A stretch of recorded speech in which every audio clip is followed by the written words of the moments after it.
Okay, so Gloria's saying the polio people themselves is part of our target audience. Is that true? Oh, yeah. I agree. Yeah, Yes. exactly. Should I put it in the chat so that it's there as well as an aid memoir? But just from reading different sites on Facebook, that there are so many people asking questions, it's like, how do you not know this? You know, and the thing is, they're confusing their, thinking that everything that's wrong with them is post-polio. And, they have to know that you still have to go to your doctor and find out, we're not experts. We maybe lived through the same thing. But yeah, a lot of people just don't realize that not everything is post-polio either, or that it could be post-polio.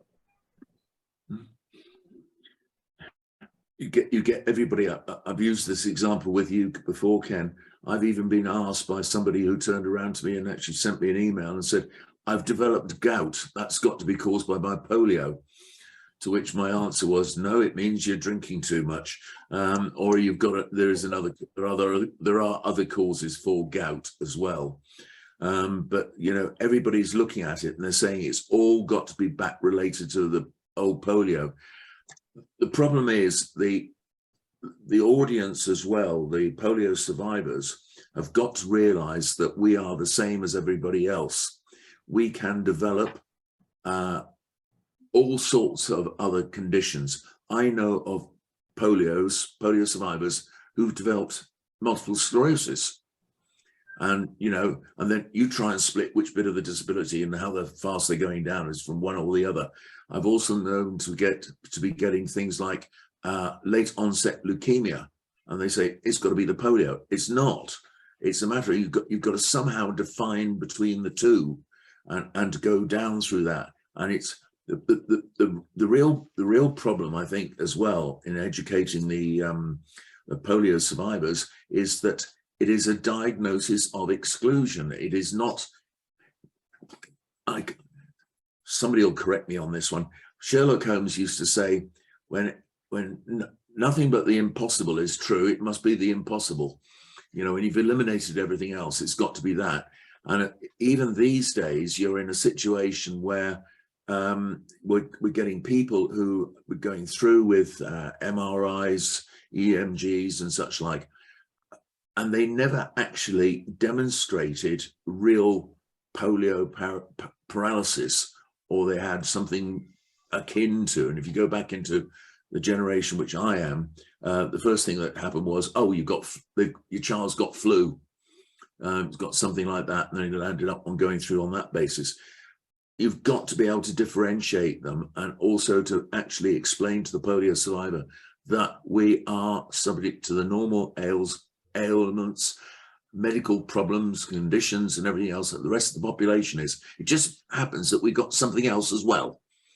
But it's not the post-polio, being a polio survivor and having post-polio syndrome doesn't define me. Right. Like any disability, it's the same thing. It shouldn't define you. Yeah, absolutely. So the education of people who have polio is what we need to define also. And we need to define, are we educating them that it's a real thing? It's something you could have. You probably have no cure for it, but you can lessen the effects from it. Is that the education we want to give to those? Okay. I think I was talking to somebody about this earlier at a registration. What I understand is a lot of polio survivors had possibly, particularly in the UK, quite good care when they first had the polio, and the doctors, they got seen at least. However, at some point they would have been discharged, and after that they were probably told, get on with life, there's no need to moan, this is your lot, this is the lot you've been given, pull up your socks and get on with it. I spoke to a polio survivor recently who said their doctor told their parents, if they fall down, don't pick them up. Make sure they get themselves up. So many stories I like that here. And they were told basically use it or lose it. as well. So those two messages combined is, you don't need help, you need to help yourself and get on with it, and actually use it and lose it. It's actually now doing a disservice to the polio community in this day and age, because the message is, as you said, that by getting help you need, you can find ways to manage your condition. And if you can manage your condition better, it means you will live a better quality of life and hopefully slow down the progression of the condition. Ken, that is where the message which Dev is giving out goes against everything which we need. You know, Dev is saying we've got to be able to go out. He's going out to do a marathon, he's Olympic training and everything else. And Krippen's got an excellent booklet out, which is, oh God, was it about pacing yourself? And I can't remember the name of it. But there's an excellent one on the British Polio Fellowship's website, which you can pick up about pacing yourself to conserve, to keep going. My parents were told, if he falls over, don't pick him up. I was told, you've got to go out, exercise, achieve, and do that all the way through. And some years ago, as Crippen will know, I was walking around on crutches and calipers. Now I've lost everything but use of one arm, literally through doing too much. Still doesn't stop me doing too much, but anyway. But you have, and Div is an example. So Div is an athlete in South Africa. I think I came across another athlete you have in England. I forget her name, but she's your ambassador, Crippen. She's Wafulu. And with further strike, yes. Yeah. Okay. So, and what do you say to these people who say, I want to live my life. I realize I may end up in a wheelchair and may end up paralyzed, but I don't care. I mean, I'm going to live my life until I get to that point and then live what I got left of my life. I mean, there is two schools in this whole thing. And Div is a good example of it. He's in his 70s. He's competing in the Paralympics. He's running long distance running with crutches. He won the gold medal. He sent me the picture. But two, he's probably within 5 years from now going to be, very disabled at that point. So he can't do much. Probably, we don't know that for sure either, for 100%. So we can educate the people, and we should on post-polio syndrome, and those who have it already, how to deal with it, and those who don't have it yet, how to prepare for it. And then we got people, and we're dealing with also situations, two worlds here, basically those worlds that eradicated polio many years ago, and those worlds that just eradicated polio just recently are still having recurrent. So we've got people in that communities too, that if we take on the whole world on this subject, should we be people who are in countries in like Africa, should we be educating this, you're 20 years old now, and this is a potential for you when you get older. I mean, it's the kind of message we should give to them, I guess, is just factual message at this point, and let them make their decisions. My message to that is generally listen to your own body. You're the one who knows your body the best. So listen to your body, and your body will tell you your limitations, what you can do, and how much you can do. But yeah, I think there's a big ambition. There's a big ambition to educate the whole polio community. But I think it should be there, top, like Gloria said. It's very important. Right. And the thing is too, when they say pace yourself, that doesn't mean to just curl up in a ball and don't do anything. There's a fine line between, like they say, when you hurt, you've gone too far already. So you have to kind of test your own self, your own body every time. All of a sudden you're doing something like, whoa, I've done too much half hour ago. Now it's too late. But yeah, that's also a fine line too of how far to go. But you could also just stop, do everything, and just sit around and not do anything. And I remember going, being young and going to, clinics where we'd all be lined up to see doctors. and there'd be one little person sitting there and the mother's holding their hand and saying, there, that's okay. And I'd look at them and go, what the heck are and I was only little and I still knew that can't be right. Just, have your life like that either. And the other thing we need to figure out is how do we reach these people? In some places, they're well defined.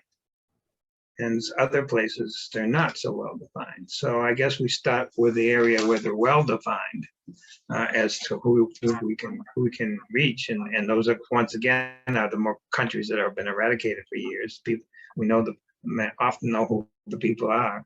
But how do we reach them?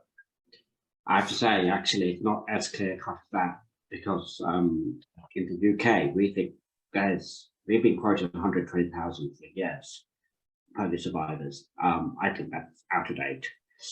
We think it's more nearer 50,000, but we're basing that on published figures of polio survivors to the 50s, 60s, etc. We don't know how many polio survivors have come into the UK from the immigrant communities, number one. We do not know, actually, out of the published figures, how many of those didn't have polio in their record in the first place.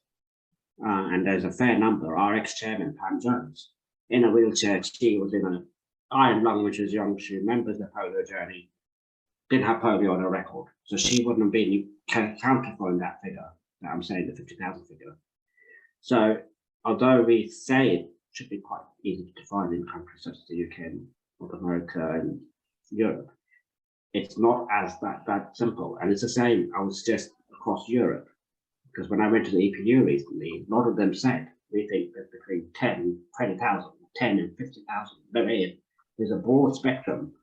And these factors are making it really difficult to determine. So I think one thing we need to do in this group, because it's people coming from all over different countries, is try and get a better handle of what each country's polio instances they believe are, so that we can get a truer international figure. Because I know 4 or 5 years ago, isn't it, John, that people were saying there's 15 to 25 million people. Again, 50 to 10 million difference is a vast amount of people to me. So I think to enable us to get a stronger message across, we need a better handle on numbers. Because first time, if you go to any funders, any supporters, such as Rotary, how big is the problem? How many polio survivors are there? It's a question I'll ask you. And if you can't give a definitive answer, or even a strong answer, if it's not definitive, it's going to be challenging to get any message across. The problem you got is, I know that Crippen will understand me when getting at this, is a lot of the countries even if we talk about Europe, and even if we talk about into Central America, South America, polio was not a reportable disease. It did not have to be reported to the central authorities. For example, this is where it goes very peculiar. In the old East Germany, what used to be called the Democratic Republic of Germany, which was the old East Germany, it was all reportable.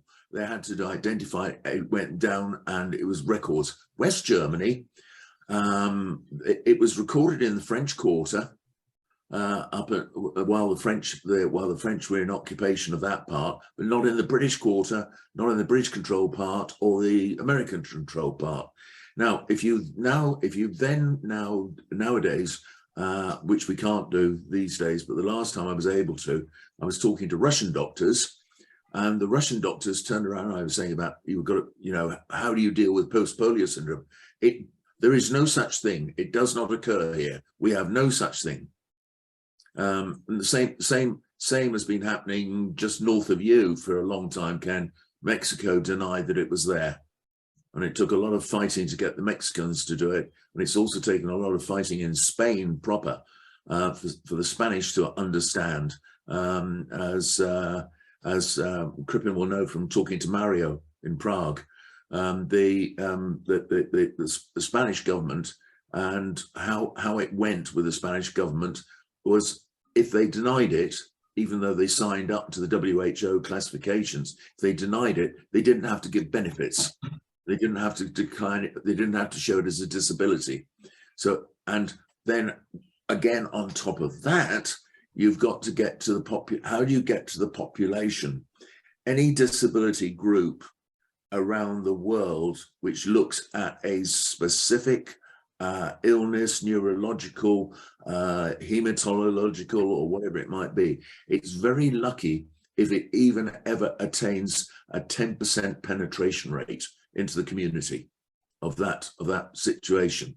Now, there's in Ireland and Denmark are slightly different. They've got very small populations. Ireland has got 1,100 members, and its polio population is probably around about 3,500–3,750. It's about the same in Denmark. UK, if you bring the figures down like Frances Quinn has done, who you've met online, Ken, she's brought the figure down to about 55,000, I think was the last figure she was mentioning. And you've got what, 2,000 members? So, you know, it comes down, you then go into Germany and you look at the potential in Germany, both in unified Germany, which is probably about the same. The overall thing with Bundesverband, Echo Arc, and then various others, they've got 1,500 out of, and they've got ones. And in Spain, they've got an awful lot of old polios because it was used as a political tool. Franco did not allow anybody who didn't belong to his party to have their children vaccinated against polio. It was banned. So there's a lot of, yeah, I know, I can see the look on people's faces. It's now going through the historic justice court to get benefits for these people because it was done as a political tool to suppress the population. So how do you get into them? How do you get to them? How do they know what they've had? And there are countries which turn around and say, we never had polio. For a long time, Poland denied that polio ever existed in the population ever. Not just post-polio, but the acute form of polio did not exist in the population. And if that's the case, and how do you also now define, how do you look at the virus C104 with flaccid paralysis, you know, which is going through, and which some people are saying is polio type 4. You know, it gets very, very complicated. Is there an element of, in certain developing countries, to say actually polio is eradicated, but they're doing it as this polio type disease or polio-like disease, or giving it some weird classification? And there seems to be some evidence that it's probably polio, but it's not being advertised as such because they don't want to give the messages back in those countries. Mm-hmm. But going back to the point you're saying, I mean, I've heard David Mitchell quote 100,000 people from Ukraine had polio, and many of those will be fleeing. Now, I don't know where he got that figure from, but that's a significant number of people. So I think educating polio survivors, one of the benefits of that will be that we actually get them to recognize that there are organizations around to help them and advocate for their needs. And kind of back up on that too, just to get back to define what this group is. This group is an advocacy group. And we want to purely focus on advocacy. And as opposed to our support group, which is helping people who have questions about their symptoms and things like that.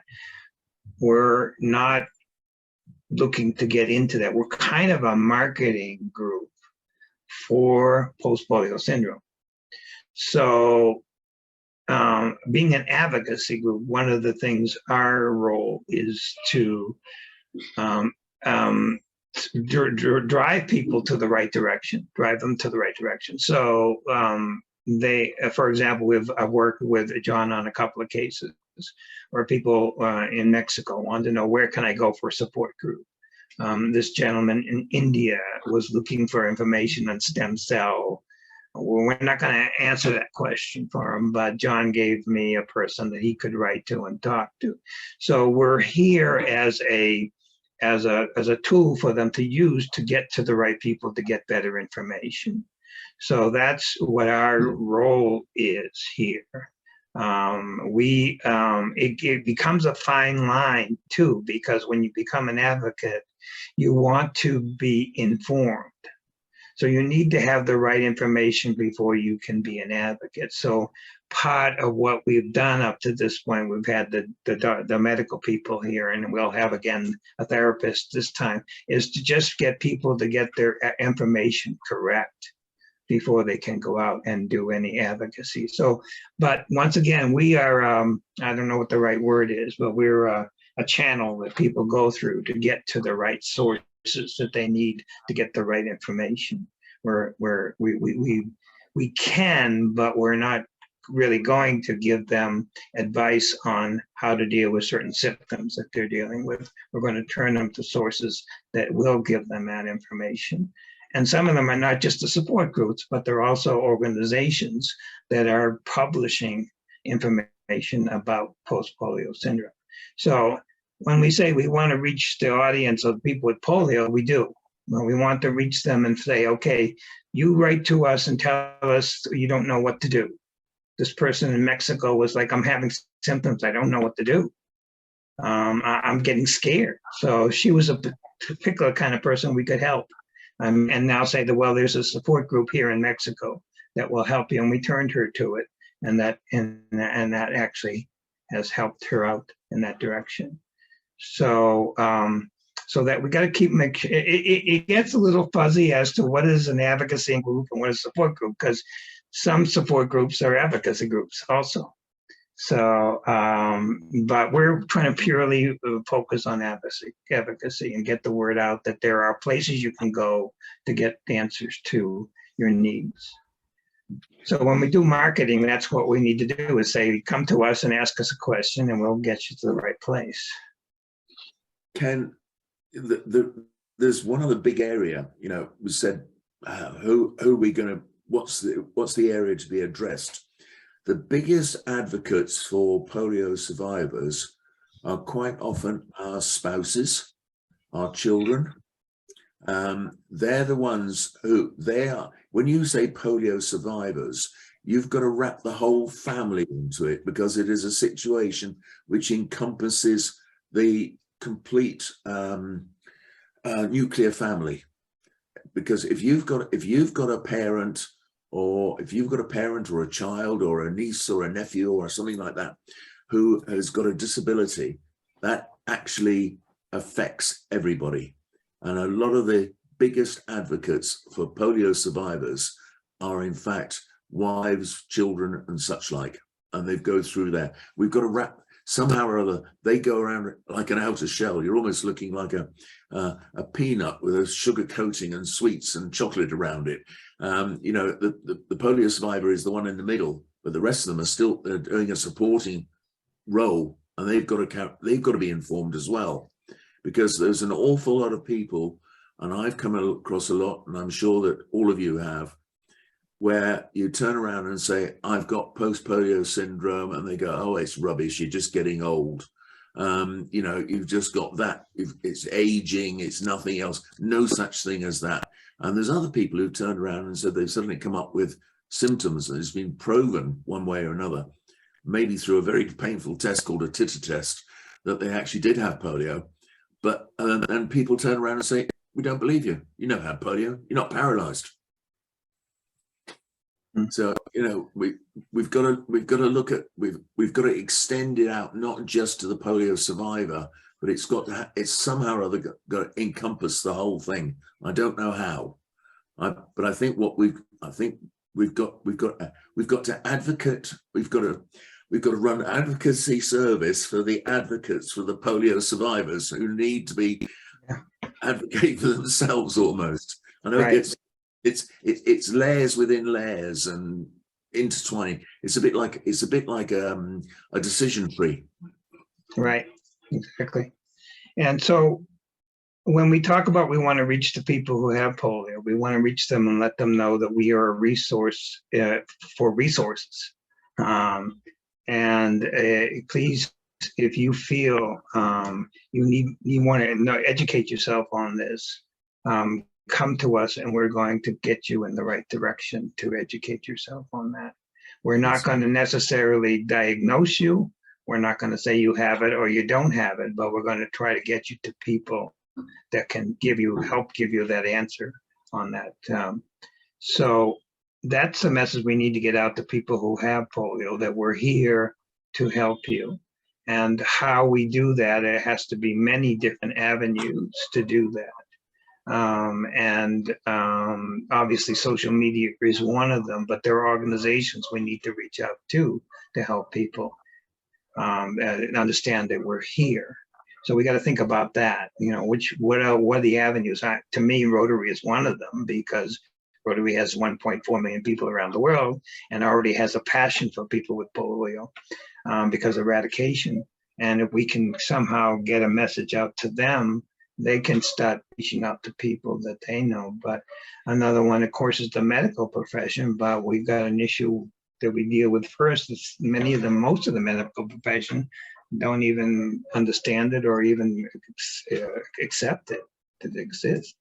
So how do we deal with that target market? You know, and I'm not sure it's our role to educate the medical profession. I don't know. I can throw that out.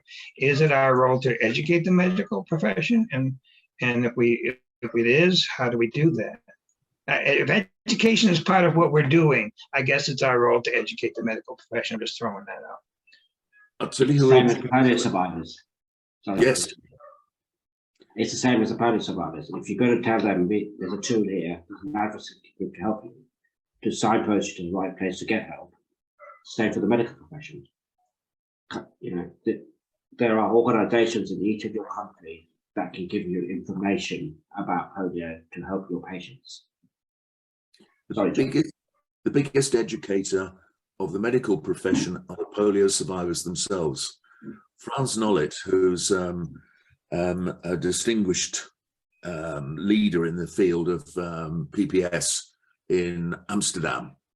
I and some others, we gate crashed a meeting in Copenhagen of medicals. They decided they were just going to have, this was a big conference in 2011. They decided that they were just going to have a meeting of doctors about PPS. And we went, well, this is supposed to be an integrated conference where they're running in stream sessions and they're side by side and people can talk. So we went in, and at the end of the session, Nollet and Kristen Borg both turned around in their own different ways and said, the quickest way to get educated about polio and post-polio syndrome is from the polio survivors themselves. We've learned more in the last 45 minutes than we have learned actually in clinic in the last 20 years. And the other thing about it is we've got to educate, and we've got to market these solutions to the Rotary clubs around the world. Up until now, quite rightly, Rotary has been concentrating on GPEI and has been raising money. But a lot of the Rotary clubs in Europe and are turning around and saying, we want to do something else. They don't realize that there are polio survivors still in Northern Europe and in America and in places like that. They want to do something else but just pump money into the vaccination program. They want to do some, at the end of the day, Ken, what does Rotary exist for? It exists to help people. It exists to help people, and the clubs are there to help people in their own locales and their own localities. And it gives them something. They can still do the GPEI part and the donation of the money and getting stuff going for that. But they need to do things in their own area, and they want to get on the ground, hands-on. They want something tangible to get hold of to show that they're making a difference. What I find at Rotary work better than at national or international level is John said, at local level, local polio groups getting in touch with their local Rotary and working closely together. John's aware of this already, but the Northampton group in the British Polio Fellowship are in regular contact with their local Rotary. They get a lot of support from them, not only financial support, but actual having Rotarians go to a place like hydrotherapy pools to help them get into the pools and stuff. So having able-bodied people to help them do stuff at events, you can't put a price on that. So what I find getting the message to Rotary would work is having a message you can give to people and say, here's your local group to get in touch with your local Rotary group. And then hopefully, rather than trickle down economy in Britain, we're getting that trickle up, and it trickles up to national Rotary and national Rotary up to international. That's what I think. Sorry. Northamptonshire got Warwickshire involved, got Leicestershire involved, got Cambridgeshire involved, and the Eastern Rotary District has now run disability games because of it. Yes. So I think if you want to not attack Rotary, if you want to get to Rotary to get the survivors message, I think we need to work from local level up and give tools either via social media, through a website, or some kind of tools to people to enable them to do that. I was going to say a couple of weeks ago, after going to all these different post-polio group meetings, that I was really, all of a sudden, well, not all of a sudden, but I was really gung-ho about World Polio Day. So just for fun kind of thing, I sent an email to the local Rotary Club. I found their website on the internet, and I just said, have you heard of World Polio Day? I'm a polio survivor, and I was just curious whether you were going to do anything. I said, because not only did I have polio, now I'm suffering from post-polio syndrome. And they wrote me the next day and said they had not heard of World Polio Day, and that they would bring it up at their meeting. And he wrote me back a couple of days later and said that they're going to have an information table. That's what they do with small communities outside of the major grocery store, and have pamphlets, and they're going to have a thing to collect money, and they're going to put it in the newspaper 2 weeks before World Polio Day to say that they're going to be doing this. And I was kind of proud of myself that they actually answered me. And so the head of the polio in Two Harbors, Minnesota, is going to do something for World Polio Day. I know it's not, this is kind of backdoor thing, but I just thought I was glad that I contacted them and that they're going to do something. So maybe that'll start things. Mona, Denise, if you think about it, the Great Barrier Reef grew from one little coral cell. You start something small and it snowballs. Right. Well, I thought that he's going to tell me what day they're going to be doing this. So I thought I would go there and just say hi to them and thank them for doing this, and let them know this is what polio looks like now, that we're still around. Because that's the thing. You've got to let people know that we haven't fallen off the face of the earth. So it's actually, I don't know whether they'll do it on the day, but it's Monday, the 24th of October. Right. Yeah. So I think that highlights what I'm saying. one thing we've Trickle it up. struggled with the one thing we've struggled with World Polio Day, and it's maybe something to address in the future. It's for the eradication of polio, which is great, and it's for raising money for the eradication of polio. It has really nothing to do with post-polio syndrome. No. So we've struggled with what we can do on that day other than support them, which is what we're trying to do at this point. But as far as piggybacking on them and trying to use it for post-polio syndrome, it doesn't work at this moment. Yeah, I just thought that, just let them know. I just did the little personal thing that people who had polio now are having problems too. Yeah, absolutely. I mean, it's a beautiful day to us to do something with, but I think at this moment, we need to talk to them first before we try to use that for post-polio syndrome. Right. And once again, we're supporting it every way we can at this point. Because obviously eradication is important to all the polio. So, I mean, beyond that, I've struggled. What can we do? Can we do something special on that day? But once again, I don't want to take away from their message, which is eradication. Right. I think the way is to support the message and to say, actually, here is a group of polio survivors.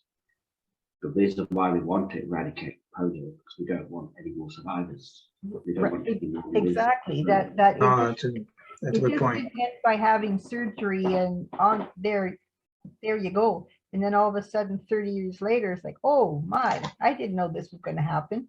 Yeah, that's a Yeah, good point. the thing. Excellent point. The Excellent. message really to me is that, you know, even if polio is eradicated tomorrow, there's people out there who need probably help now for another 70, 80 years just to gain polio today. So that's how we support their message. This is important to eradicate because polio has lifelong effects. And if people are still getting it to this day, then that means they will need another help for another 70 years. At least. It's an overall situation where it doesn't matter what you do. To some extent, you're not going to win. You know, it is literally going to be like that because we are. You know, the last child. Sorry, I'm having problems with my computer at the moment. The last thing we've got is that a child today, the last person who gets polio, if we land up in a situation of smallpox eradication, the last recorded case will need assistance for the rest of their life. So, you know, smallpox was somewhat different because you either lived or died by it. In most circumstances, all right, you were disfigured by it, but you either lived or you died. With polio, you can land up in a situation, and a lot of people don't realize, this is where the education about post-polio comes in. They don't realize that there is an acute phase of polio, gets you where you go through, you get the paralysis and everything else. You then get a recovery phase, then you get a plateau, which goes on for many years, and then you fall off the edge. Yeah, right. And it's actually very akin, if you look at it and you look at the model of how it progresses from the falling off the plateau, it's very akin to multiple sclerosis, who have a tendency to go down, get a small recovery, go down, get a small recovery.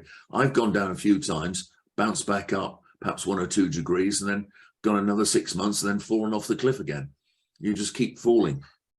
But they don't realize that you've got this situation because they see people going around with polio, like, oh, what? Cribbin, help me out. The BBC presenter who does the travel show, and he was a basketball player. He's from Nigeria. Ade. Yeah, he's actually now beginning to go downhill because he actually he caught polio in Nigeria, came to the UK, got adopted, and he went through and he played basketball, Paralympic basketball and everything else. And he's now getting problems where he is actually losing function more and more because of the overexertion. But everybody thinks, oh, he's just the same. He's a Paralympian. I sometimes struggle to see how we're going to get to the people. Advocacy, yes, and we've got to advocate for them, but you can only advocate for people who want to be advocated for. So to get back to what our focus is, our target is. Once again, I think I agree 100% with Gloria on the fact that it's people with polio probably is our #1 target group. And the purpose of what we're doing with them is to help them get to the right resources, to get the right information about what they're dealing with or could be potentially dealing with. And that's the work we need to do with that. We need to find out what resources we can use to get the message to them. And once again, I believe Rotary is a really key to this whole thing. That's why when this woman came to us and said, do we want to put a breakout room in the convention and Rotary in Australia, it was a beautiful idea because there are going to be 20,000 Rotarians there. So there's an opportunity for us there to get them to focus on the message. Because if we can get Rotary to start thinking about that, then they will know some people that can once again direct it to us. But so Rotary is also one of our target audiences, I would think, at this point, and groups like Rotary, because in many cases, they're very naive as to the facts about post-polio syndrome, very naive. And in some cases, don't even know that more polio still exists. So that's something we need to work on as far as educating Rotary. So part of our strategy should be, I think, to reach out to Rotary. We talked about the medical profession. And certainly if we can better educate the medical profession, that could be a target audience. From the stories I've heard on the medical profession, as far as reaching them, it's hard to do. And they don't go to events, they don't read brochures, there's very little education in medical schools about post-polio syndrome. So I don't know if anybody has ideas on how to reach out to the medical profession. One thing we're doing in British Polio is actually, there's lots of information already out there about how to manage post-polio syndrome and etc.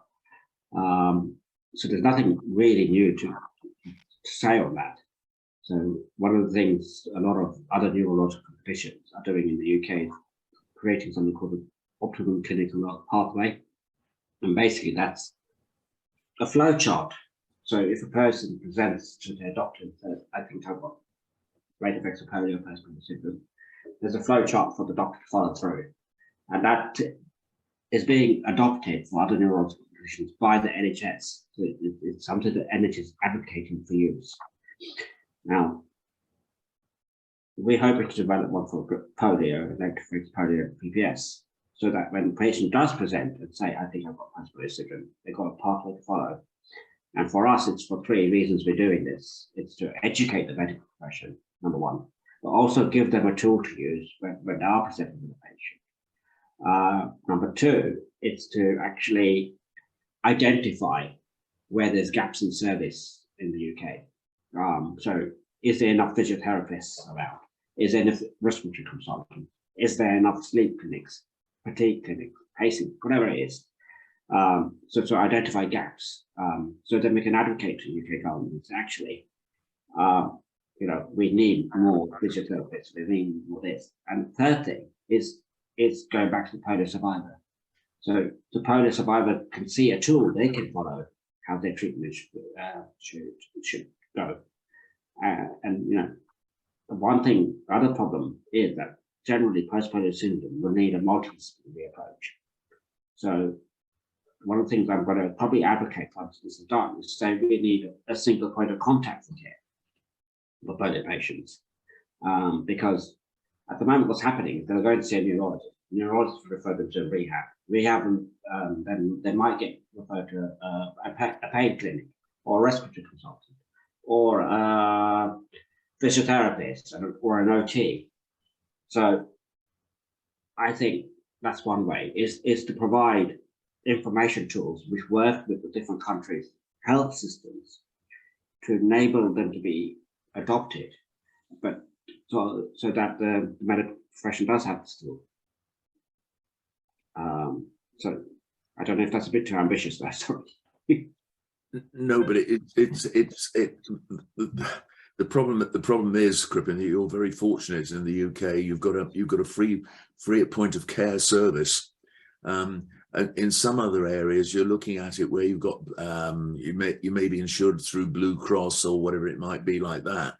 That they can turn around and say, oh well, you know, your polio was a pre-existing condition when you signed up. I've seen that one before.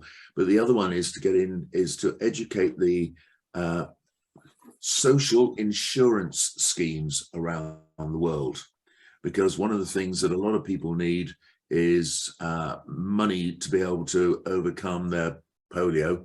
Electric wheelchairs cost a fair bit, don't they, Denise? And you've got to go through from there. How do you educate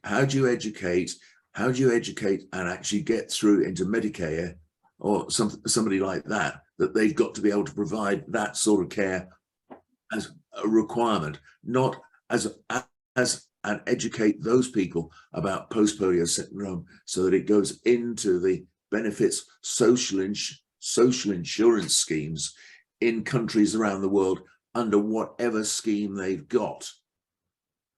I keep reading in all the emails I'm getting and all the other stuff I see, oh well, they don't recognize it. I can't get it covered under Medicare, under Blue Cross, under Bupa, and under the Bundesverband schemes and such like, all those sorts of things.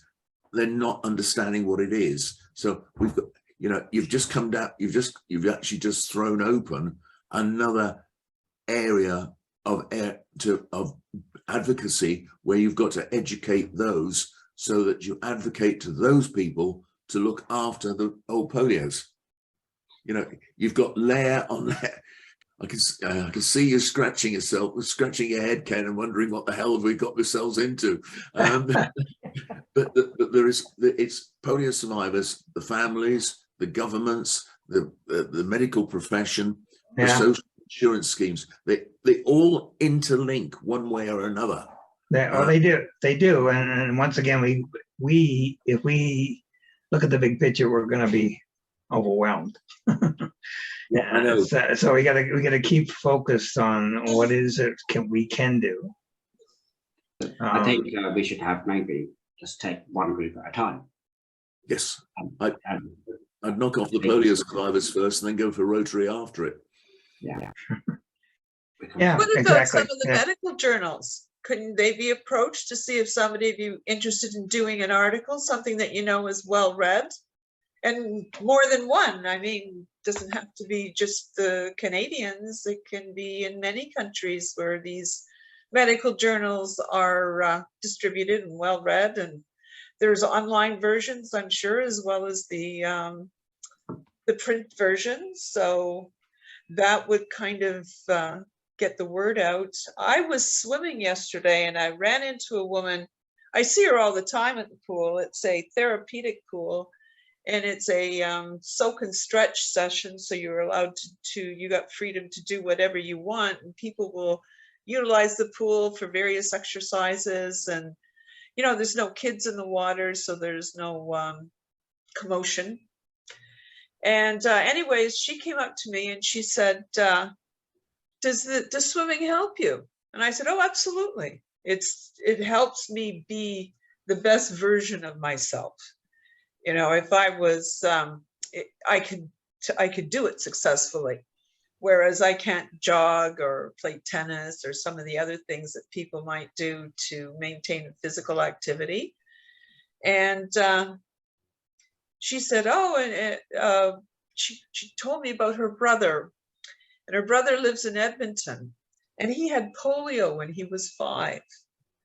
And I think she said he was 60 now, and he's having terrible problems with his back, and he's going for injections. I mean, I don't know what kind of injections they give him in his back, but what she explained to me was pretty painful. And I said, well, you know, one of the best things I've found, the best resources, is the post-polio support group, because we exchange ideas, we share stuff. I think some of the best things in life are the things that we share. And you know, it's free of charge. You just go, and polio affected different people different ways. We've got people in there that it's respiratory, and now they're finding their speech and their swallowing. With me, it's my legs. So I said, and it's run out of the woman that does ours, that hosts our meetings, the Wednesday afternoons, is a lady named Kimberly Smith, and she's in Calgary, I believe. Yeah. I believe that March of Dimes in Calgary. So this woman is, oh, I'm so glad I ran into you. And I said, and you can join your brother. You don't have to necessarily have had polio to participate in this, you know, but she can be part of, and that in turn, like I think if we reach the polio patients, like it just never occurred to her brother to give it a try. I don't know whether or not he will. We'll see on Wednesday, Denise. See if he shows up. See if we have a newcomer. But I think that if we can reach the medical profession, you know, if his doctor may have known for years that he had polio as a child, but it never occurred to him to refer him to a support group because he doesn't know they're there, or he doesn't know that it's perhaps a common thing. It's not necessarily the same problem for different people. Like I don't have a problem swallowing or speaking or any of that, whereas other polio survivors do.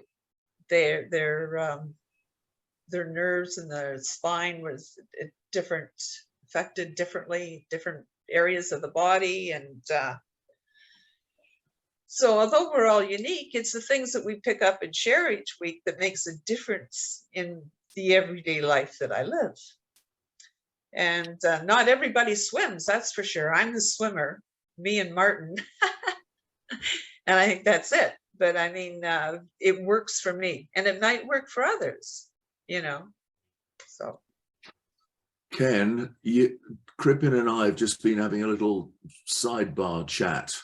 Oh, yes. And he and I were volunteering. I volunteered him, and he's agreed to it. He said it sounds good.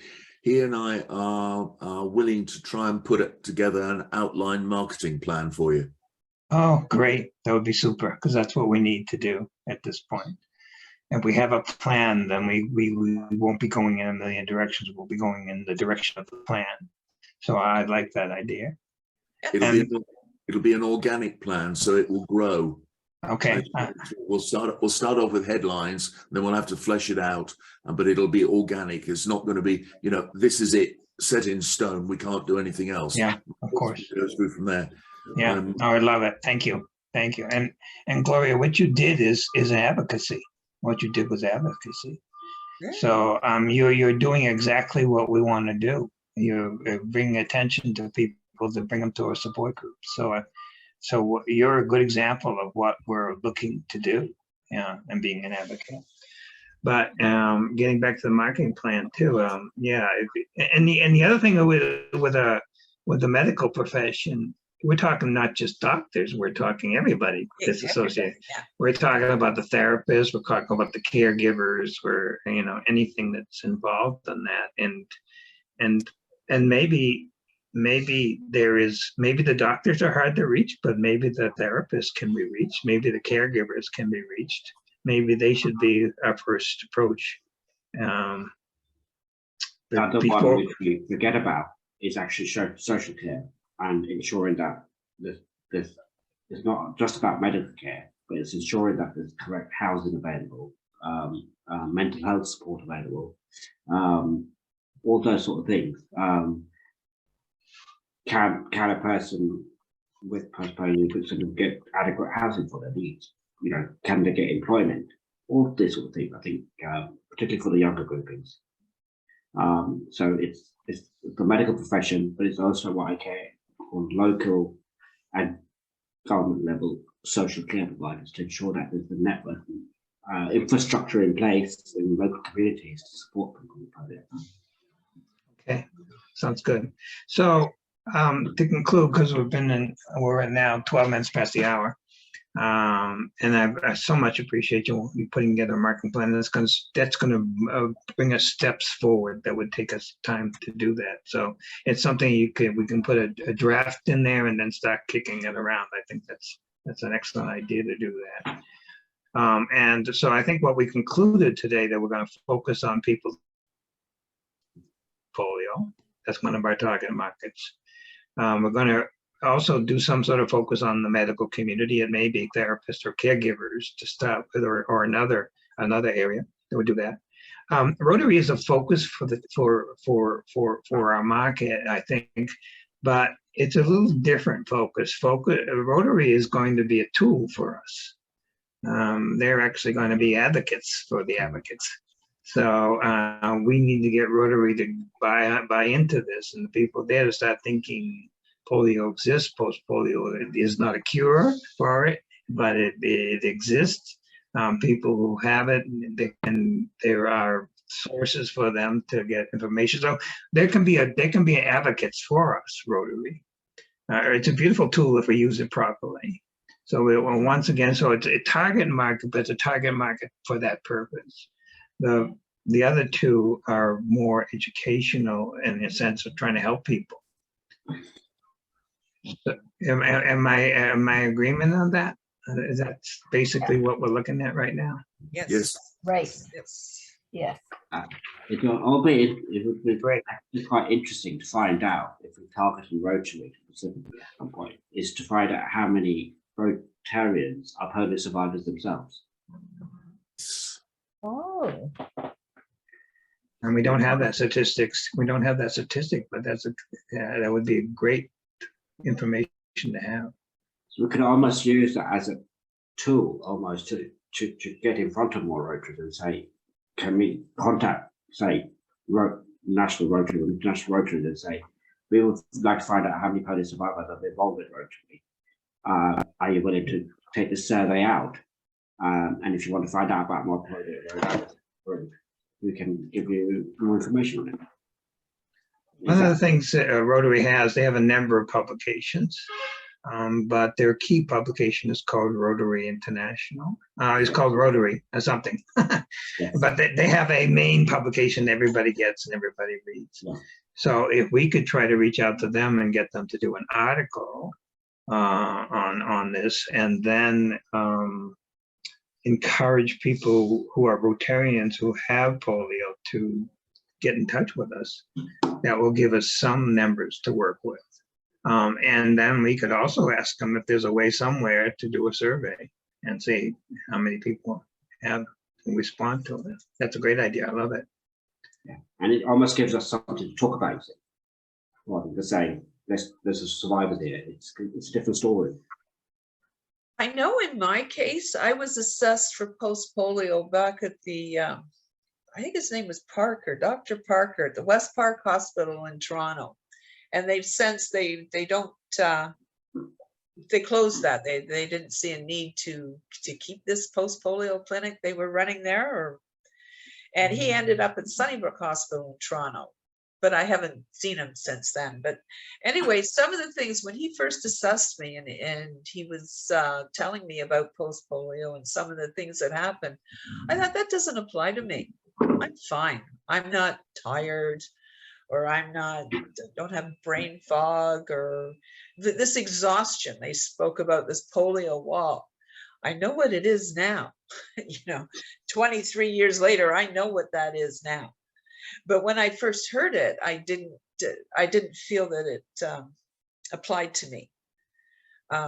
So, you get the information, and then in my case, it's retained and I'm able to use it later. And I think that a lot of polio patients would feel the same way. One time, I walked without a brace, I walked without crutches,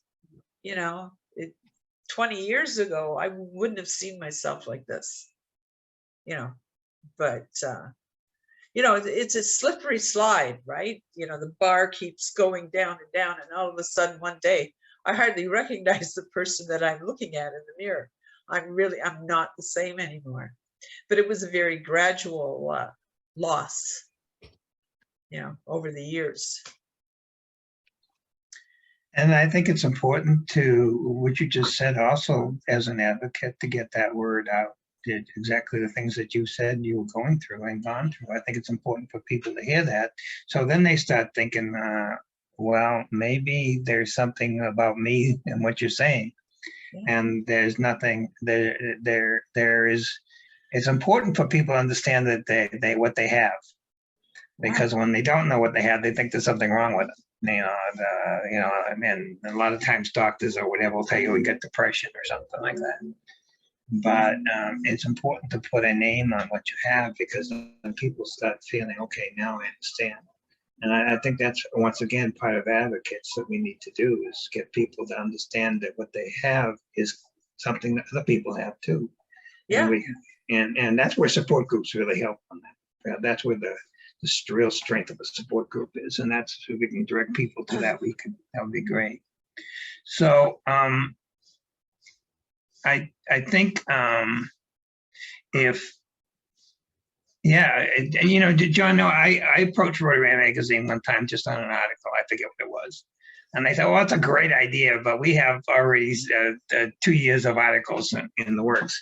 So, and so if you write to them and you say, oh, this is what I think we should do, they give you that reaction. The best thing is to try to get an insider, which is, I was in there about 6 months ago. They did an article on me, but somebody told them about me. So we can kind of work it that way through the connections in Rotary that oftentimes work. But we can try writing to the editor and As see. the saying goes, Ken, it's who you know, what not what you know sometimes. Yeah. So I mean, they probably get article ideas for every day. So I mean, they're just, it's another one. Here comes another one.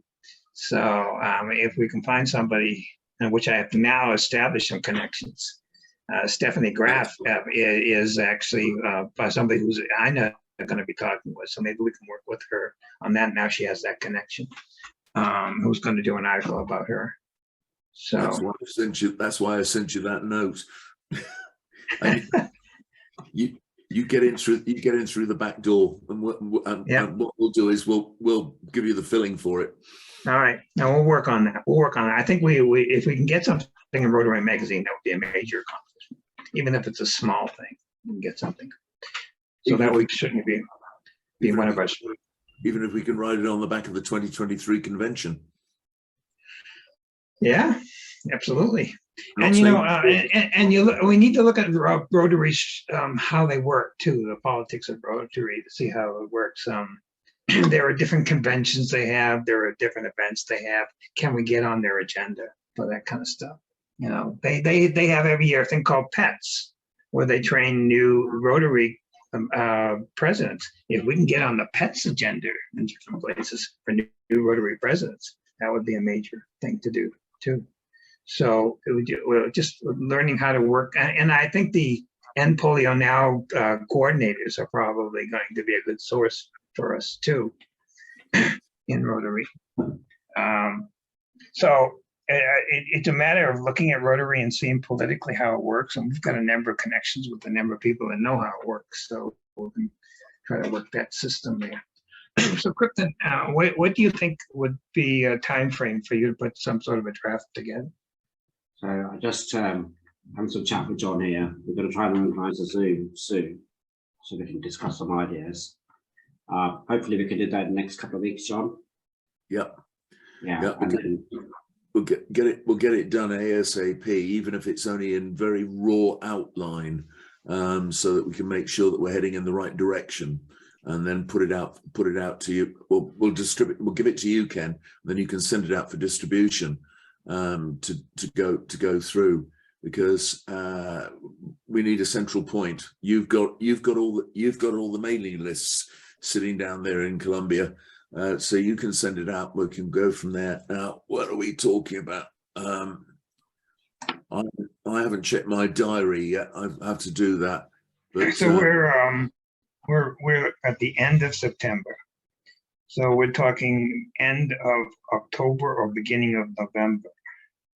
If we target for end of October for now, and then if it's going to slip, then we can let you know that we need a bit more time. But if we target end of October for now. Yeah. Okay. So let's shoot for then a follow-up meeting a month from now.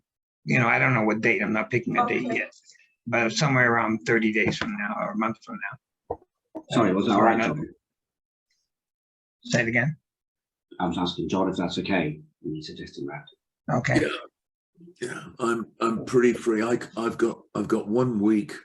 I'll come back to you, Crippen, but I've got 1 week where I've something's gone wrong. My diary's blank. Aye, that's scary. Yeah. Well, it is blank apart from a Wednesday meeting with you as the usual steering group, Ken. But Yeah. you know, we can go from there. I'll sit down and start banging keys on a typewriter and go from there. Okay, sounds good. And I think we have in this group about 12 people. A number of people said they couldn't make it. I need to get a more advanced notice out when we schedule something. But I will share this recording with them so they all can be involved in what we're doing. Eventually, we're going to need some people that can develop web pages for us and things like that, but that's down the road. So, okay, very cool. Any other comment? Other than that, then I will end the meeting. And Ken, can you stay on the line for a minute? I just want a quick word. meeting. It's nice Yeah. to meet you. Yeah, they're very good. All right, thank you, everybody. Then I'll send out notice for the next meeting, and we'll send out information at that point too. So I appreciate y'all showing up. Okay, Thank you. thanks. Have a See good you. one. Thank you. Bye-bye. Bye-bye. Bye.